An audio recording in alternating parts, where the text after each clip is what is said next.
After a significant weekend of events, it's time to dive into some lists. I want to spend some time looking over a little bit of Gravediggers that won an event, and then back to Sea Raiders that won the Belgian Masters. My name's Ryan. I used to be good at Warmachine. Welcome to Spell Rack.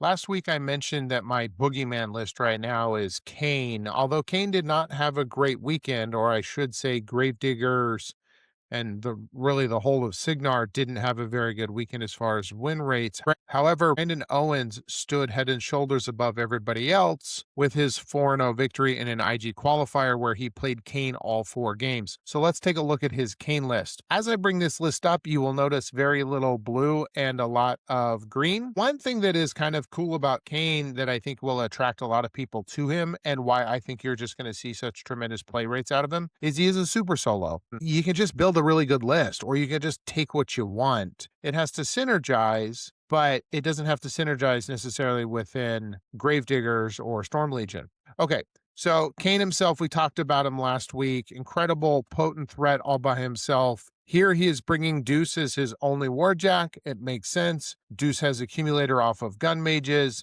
He puts out tremendous range firepower and allows you to just build that really, really nasty gun line with Kane. The first mercenary up here is Carver in the War Boar. We're all familiar with this model. The War Boar is a really good gun platform. He has range 10, POW 13, volume fire guns, and he is Fury 5, and he can also take 4 shots. If he is making 4 shots, that means you can boost damage 3 times. So if you're shooting into Colossal or a Heavy, you're looking at 3 boosted 15s and an unboosted 15 out of the War Boar. And then he is very, very durable. Keep in mind, he's a 1019, but he's going to go up to a 1022 with Bat in the Hatches. Bat in the Hatches is important because it's a spell that's cast every round by Carver. It is not an upkeep. So Invictus gets to armor 22 because he has an upkeep. If you have something that knocks off upkeeps, Invictus goes down to armor 20. Whereas the War Boar gets to stay armor 22 the whole. So I would say he is generally more durable. Continuing with the mercenaries, Eilish Garrity is here for, I think, one principal reason, and that is with Puppet Master.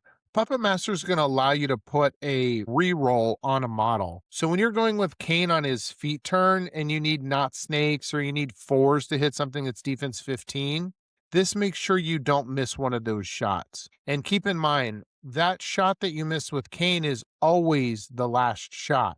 Since the shots always add cumulatively to their damage, if you would spike at POW 23, missing a shot anywhere in the chain means you don't get that 23 shot, you cap out at 22. And so that Eilish Garrity reroll is always going to get you that POW 23 shot, unless you flub and roll Snake Eyes twice, but obviously far, far less likely there. Eris, I think, is an interesting addition here, one that I'm excited to see.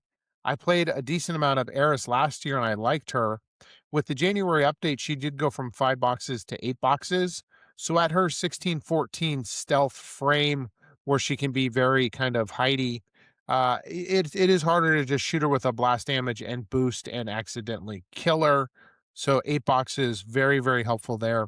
Let's actually look at her kit because I don't know that I've ever actually talked about her on the show. She is Speed 7, Rat 9. Maybe that's why Brandon played her, right? Kane is Rat 9, Eris is Rat 9. They're the only 2 Rat 9 models and historically have been the Rat 9 models. Let's look at her gun. She has a range 12, POW 12 crossbow here that is blessed with her Rat 9.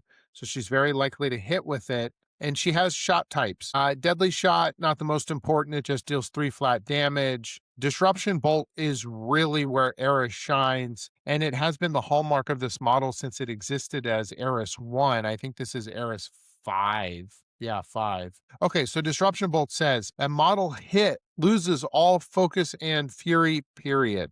So if she's going after your Warcaster or your Warlock and you have transfers or you're camping, it's gone. She can remove the whole stack.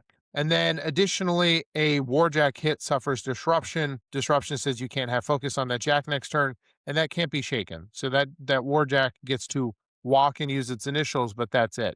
The other shot is Phantom Seeker. You can ignore line of sight, cover, concealment when making that shot. But really, she's here for that Disruptor Bolt. She's here because she has speed 7, range 12. If she gets within 19 inches of your caster, she can probably just knock off whatever defensive buffs it has, and then Kane will kill your caster. Or if you're hiding behind stuff, maybe Kane picks up whatever colossal heavies, whatever you've put in as far as line of sight blocking is concerned. Then Eris is going to come in, knock off your focus and fury, and then the rest of the army is going to kill you. We already talked about Deuce and Big Pig as being really nasty pieces. Eris is a very, very powerful assassination piece, and if you're playing as Warmachine armies, she's really good with that Disruptor Bolt. Keep in mind, though, you can't disrupt Colossals. Just small point. Okay, continuing with the mercenaries, we have Boomhowler, the new mercenary that was brought to Gravediggers with the January update. And where he's very powerful is in his shout it out. You can give a target-friendly model unit force barrier. So force barrier is going to give you +2 defense and blast resistance. This is a target-friendly model. So being a mercenary, he can put that on any of the mercenaries or on any of the Gravedigger models. Boomhowler, importantly, is not available as Storm Legion. So this is a unique model with Kane that you'll see inside of Gravediggers. So +2 defense, obviously fantastic. Takes Kane to defense 19. This is not something that can be ignored with Blessed. You can't remove the buff because it's not an upkeep or anything like that. And then blast resistance. Blast resistance is probably the most important ability that you can give to Kane because he is only defense 13. If you send in some POW 8 blast damage shots and then boost them, you're looking at about 5.5 damage per boosted shot. If you have force barrier up, though, you're only doing 2 damage on those blast damage shots. So Boomhowler is a really good utility piece here. He can do some other stuff himself. I'm looking at his shot here. He has a spray 8 brain damage, speed 5 rat 7, so 12-inch threat to do brain damage. But really what you're looking to do here is most of the game you're trying to protect Kane, and then you could use Boomhowler as a little bit of a super solo later if you really need him to. Okay, so that's the mercenary package in this list, which is pretty substantial, right? We've got 35 points or so here in mercenaries. That's a lot. Up next, we have 4 heavy machine gun crews. These were models that we did not see last year in 2025, and now we're seeing 4 of them. I think you're also going to see a lot of these guys, oftentimes max FA, in a lot of lists because they're really, really good. They're speed 5, rat 6, 13, 13, 5 boxes. Stat-wise, on its base, not very exciting. They are tough, advanced deploy, Pathfinder, as are most Gravedigger models. Where they're really, really cool is in their defensive abilities here. Reinforce. This model always has cover. So they are effectively defense 17, armor 13. And then I should have noted that they also have blast resistance. So even if you do miss them with a shot, that's what this icon is here. If you do miss them with a shot being that defense 17, again, a POW 8 blast damage, now your dice off 5, but you're only rolling 1 dice. And so it's going to be a lot harder to do damage to these guys to just pick them up. So cover and blast resist, just standing anywhere, very powerful ability on these guys. So in addition to being decent defensive models, they have a really good gun. Range 12, POW 12, traditionally known as a hand cannon, with D3+1 shots. And it has volume fire. So if you're shooting at heavies, you're putting out D3+1 POW 4 at rat 8. Very, very good stuff. The major addition to these guys this year was tracer rounds. Tracer rounds here says that the first attack made by this model, it'll still do damage, but it also has flare. So flare is going to say that the model hit, loses stealth, and has -2 defense. So he has 4 different models that can run around shooting stuff, giving everything -2 defense. So kind of no matter what you're dealing with, it's going to make Kane a whole lot better at shooting against what it is. For me personally, if I'm running, say, Seraphel with a Phantasm, the Phantasm can be defense 15 with the +2 defense buff and 3 focus. That's a lot for a Phantasm. If Kane wants to shoot my Phantasm, he needs 6s. If you simply bring the tracer rounds and hit the Phantasm, here you're rat 8, so you need 7s to hit me, but you have 4 tries at it. Now I'm only defense 13. Kane needs 4s. 4s from 6s is a massive difference when you're making 6 or 7 or 8 attacks with Kane. So these guys, really, really valuable. They're going to be really sturdy models. Obviously, solo's better in scenarios now. And you get that great gun with those tracer rounds. Huge value out of these guys. You're going to just see more and more of them. The rest of the list is kind of largely support. You bring the gun mages because you need them. Rangers give you a unit to go stand on an objective and put out some decent gunfire. Storm veins are kind of needed, required defense for Kane. Obviously, they have the wind wall effect, so -3 to range attacks. And so they're going to protect Kane all game in addition to Boom Howler. It's a needed thing because the better you can protect him, the more aggressive you can play with him. And so on, sort of any turn that's not just the feat turn, you can be running around and thunderbolting 6 models and then gate crashing 5 inches, and then you're protected by your Storm Veins Boom Howler to make sure that Kane is okay. And then the list is rounded out by the Black 13th, just really great solid models, and then the Rowdies. The Rowdies we did talk about before. They can cloud wall, so they can protect Kane in that way. And then the last piece of this list that's really important is there is a heavy airdrop. With the heavy airdrop, you can bring down one of the warjacks that grants flank. And so the Rowdies give you a really good, legit counter melee threat. If you bring up a heavy that Kane doesn't want to shoot, but you'd rather melee, then the Rowdies can charge it, drop the flank warjack. They're now going to be mat 9, POW 9, but they're going to be rolling 5 dice damage on the charge. 5 dice damage is a lot. I think it was, what did I do the math before? It's 26 and a half. And so you're going to have 3 guys coming in, rolling up to a 26 and a half. If you've got an armor 19 heavy, they're doing 7.5 damage apiece. That's 22.5 damage just from these guys charging you. They can also shoot you with their guns. They're going to chip in a little extra damage. It's a lot. You're 1 gunshot away from a dead heavy off of something else. So this is the list that he won with. He won all 4 of his games. He only played Kane. I would consider this the template for Kane inside of Gravediggers going forward. Obviously, there's a lot of unique Gravediggers pieces in here, which kind of really begs the question of, is Kane a lot better in Gravediggers than he is in Storm Legion? And we'll see as the meta evolves if Storm Legion can answer with another list as powerful as having 4 machine gun crews, as having the Rowdies, as having Boom Howler. So we'll see how that goes. Okay, the other lists that I want to highlight is what won the Belgian Masters. The Belgian Masters was won by Sea Raiders. We have reviewed Sea Raiders before because they won another big event, but I just want to, pay respects to the list that won and see how the meta is sort of evolving here. Sabreth was one of the casters that won. Not going to go into detail on Sabreth. We just know that he has a tremendous spell list and then a feat that gives warrior models +2 on the charge. So Sabreth takes 2 bare bones jackals. Importantly, they are arc nodes. We've talked about the utility on their mace before. They are very good. He brings 2 tyrants. These are going to be his perdition targets. Tyrants are speed 5 with 2-inch reach, so they threat 10, but perdition adds 5 inches to that, so you're looking at 15-inch threat tyrants. Important distinction between these two is this one costs 11 points and this one costs 13 points, because this one has an arcane vortex head. This tyrant can spend a focus and negate a spell that targets a model within 3 inches of it. It's the same ability that, say, Tiras has, or it's the same ability that the Trimeretrix has. And so obviously you have really, really good defensive options here as you're coming up the battlefield, maybe to prevent a hunter's mark or something else, or even just a debuff.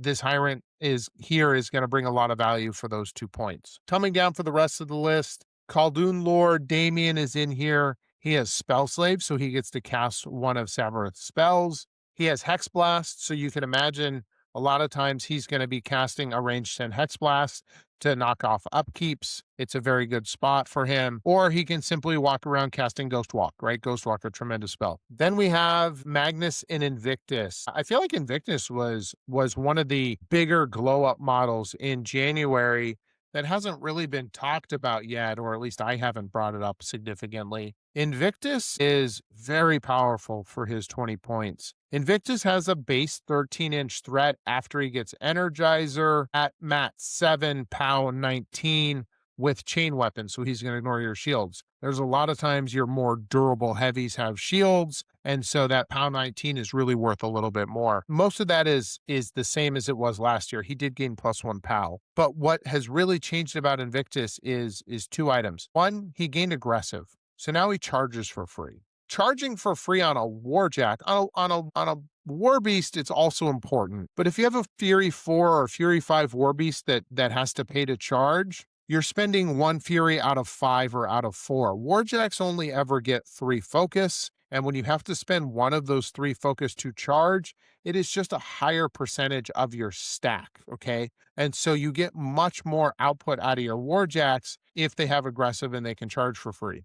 The other really important item comes from the spell that Magnus gives him in Hellrot, and this is what makes him armor 22, and it says that Invictus gains Vengeance. If he is damaged, he gets to Vengeance 3 inches. And so I would say almost impossible to poke down Invictus on the way in, because if you poke him down and you don't kill him, then he's got a 16-inch threat range to whatever he needs to get to, and he will do work. It should also be noted, sorry, that on his weapon, he does also have Thresher and crit knockdown. He's just a fantastic model. Love Invictus. Finally finished painting mine, so very excited to be playing him more.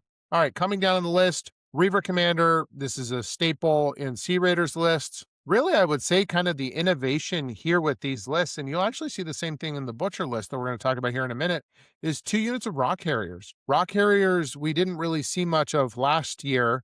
They came down a point from 10 to 9. They lost Prey and they gained +2 power, similar treatment to what the Black 13th got.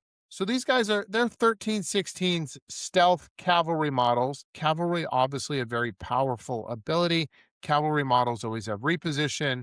They get those boosted attack rolls, and so they're pretty solid. These guys having stealth, they've only got 5 boxes, okay? So as far as cavalry models go, they have stealth, but they're very fragile. 1316 is not the greatest stat line among their peers. 5 boxes is lower than a lot of cavalry models, unless you're in Storm Legion. And then on their attacks, they do have 2 POW 14 attacks, so they can get some work done. A POW 14 into a heavy is pretty solid. Obviously, we're dealing with Sabreth, who can debuff armor to make these guys a little bit stronger.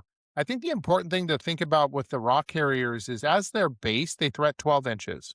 Speed 8, charge 11, 1-inch reach. Sabreth, though, his feat says that your warrior models gain 2 inches on the charge. And so now the Rock Harriers are threating 14 inches. So they threat 14 inches. If you're putting out Perditions, your Tyrants threat 15 inches. And so the threat projection in this list is pretty darn solid. Your Harriers can definitely kill medium-based stuff pretty well. Light Warjacks, stuff with higher defense. While your Tyrants are going to go into stuff that they're going to kill a heavy. And then obviously Magnus Invictus. Invictus threats 13 inches native. If you trigger his Vengeance, he's threating 16. So definitely real far. And then the list is rounded out by the Execrators.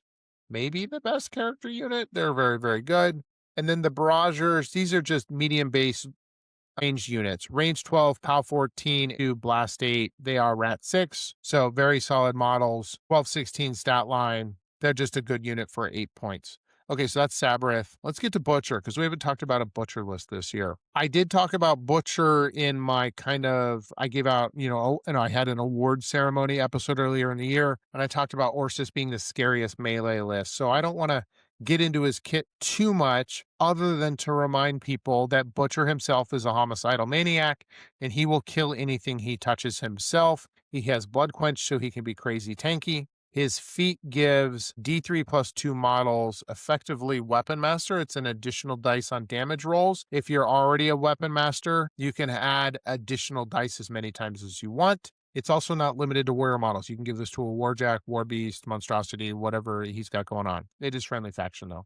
And then he has Redline and Hunter's Mark. So one of his models, he can give +2 speed and +2 power off of the red line. Hunter's Mark is going to allow it an additional 2 inches on the charge, charging for free, which is more focus efficiency. And then the feat, he can give it an additional dice on damage. So let's see what Butcher is supercharging to the moon. Butcher's spending all of his points on one super heavy, and that is Azdurak, the super cool dragon that is on my painting table right now, and I'm having a lot of fun painting him. I'm excited to put him on the table. Natively, he is speed 6. As we just noted, though, you can give him effectively +4 speed between Redline and Hunter's Mark, so you can think of him as being speed 10.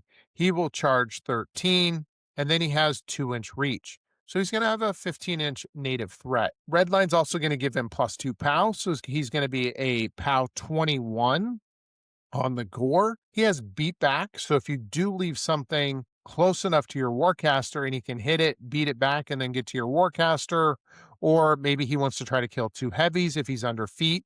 Keep in mind, if he's under feet, he's now a POW 21 Weapon Master, and he's probably doing 10 damage to a heavy every attack. The rest of the kit is still interesting, although I find it to be a little bit of a challenge on him. Blade Glide lets him power trample attack for +3 inches, so he can go 6 inches on a trample. So again, you are speed 6. Redline makes you 8.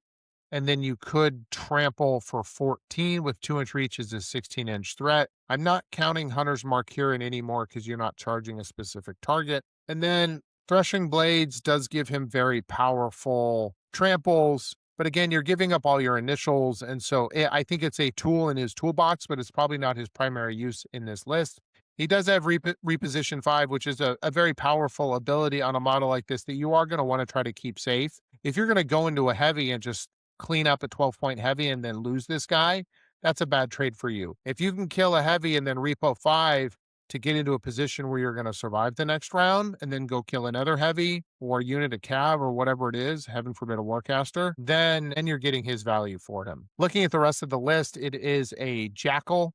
The Jackal is here for the Arc node, so that Butcher can be putting out his spells. Early game, Butcher's a pretty solid caster. He is magic attack 7, so it makes it easier for him to hit. You're going to have Redline out as just a buff. Hunter's Mark is something you're going to have to cast. And then Hand of Destruction gives you Signs of Importance for melee attacks against a target. Signs of Importance here is going to add a dice, drop the lowest. It's close to, but it's a little less than a +2 buff, unless you're boosting, in which case it is a 2. And so that's going to keep Azdurak really efficient in whatever he's going into. And then it should be noted, it says friendly models, not friendly faction, but it is in this model's battle group, right? So really, it's only going to affect his battle group. It's not going to affect your units, and it's not going to affect Invictus here. Okay, Khaldun Lord here, again, Spell Slave, so he can cast Hunter's Mark for you. Victus, we just talked about him and how good he is. You have 2 Reaver Commanders, tremendous utility guys. They can add a reroll. They can allow your units to move through each other. I'm just going to get to the rest of the list real quick. He has a Forge Master. You can give out Shield Guard, Magic Weapons, Blast, stuff like that. We talked about the Rock Harriers. Not as fast here, but if you make them Weapon Masters, oh, they're going to hurt. Execrator's powerful utility unit. Again, we have the Brogers and the War Witch coming. Okay, the last piece I'm going to come back to is the Revenant Champion. Revenant Champion was one of the new models that was released with those Execrators in the Frozen and Forgotten box last year. This guy has Guard Dog, so if he's within 3 inches of his leader, Butcher, he gets +2 defense against melee attack rolls and cannot become knocked down. Butcher, as scary as he is a 13-18, which is not a great stat line.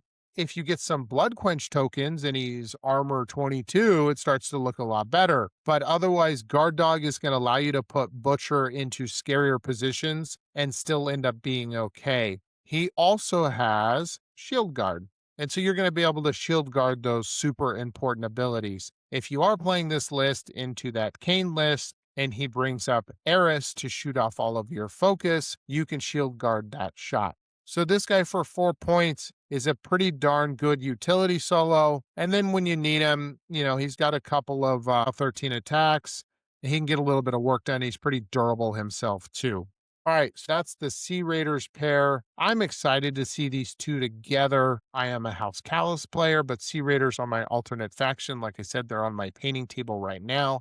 I've been looking at Butcher and Sabreth as my pairing, and I think I'm just going to steal these lists. Partially because I think the Rock Harriers are actually really cool models, and I love Cavalry in this game. I think Cavalry is awesome. Magnus and Invictus, also very, very good.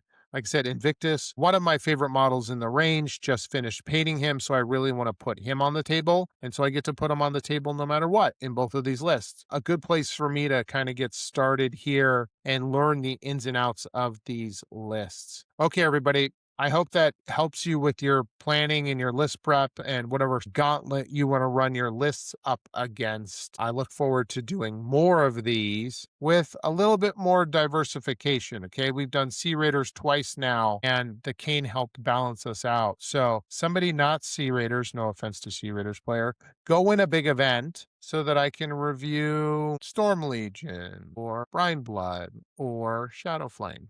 Anyway, until next time, thanks. Bye.